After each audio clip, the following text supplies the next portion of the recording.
How to make sure that retirement doesn't kill you. Retirement is something that most of us will spend half our lives looking forward to. The idea of finally being able to say goodbye to long work hours and spend our time the way we want it is massively appealing. But then comes the reality. And for many people, it's not all it's cracked up to be. Retirement can often be followed by a sense of loss of purpose, loss of responsibility, and loss of importance. This can be a painful transition in some cases, and many people will even find that they end up having something of an existential crisis.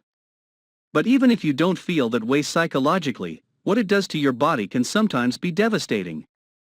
The problem is that you don't just lose that focus and purpose, you lose the excuse to go out and socialize more often, and you lose the socialization. Combined, this can eventually lead you to stop challenging your brain and pushing your body as regularly, which is when old age and deterioration can really start to sink in. Think about the older people you've known in your own life.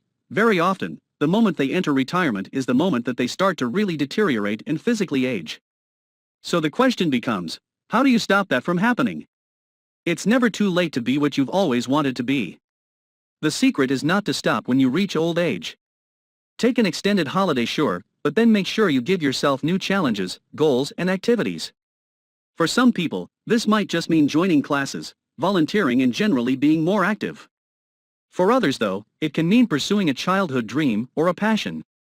This is your chance to become the thing you always wanted to be, whether that means becoming a rock star or a film actor. Maybe writing a book or launching a company. Think that sounds absurd? Now is the best time to do it. There's tons of work available for older people on TV and even in films. And as for becoming a rock star, you might not manage to be the next Bon Jovi, but you could certainly start your own YouTube channel and be very successful that way. And running a business is that much more enjoyable when your lifestyle isn't dependent on it and when you've paid off your mortgage.